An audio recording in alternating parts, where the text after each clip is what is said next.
nyo kung paano po mag-upload ng Reels na wala pong copyright. So, ito po, piliin natin yung video na to, and then, narinig nyo po, may music po siya. Yan. So, gagawin po natin yan is, lagyan natin siya ng doble na music. So, add music, and then, type mo lang dito, monetize.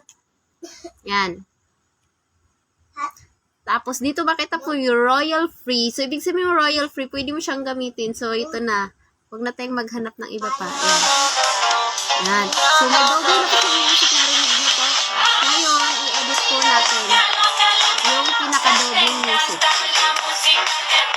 Ayan. So, kalahati lang po yung music and then done. Ayan. Tapos kung may gusto ka pang i-edit sa music sa video mo, so i-edit mo na. Ayan. Kung pinaka-starting. Ayan, ganyan. Okay. So, okay na po yan.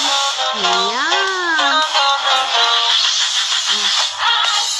Okay. So, next. Okay na po yun. And then, title ng music. Or ano ba yung dance na yan? So, loka-loka dance yan. Ayan. So, lagyan lang natin hashtag or whatever. Basta yun na yun. And then, share. So, ganun lang po.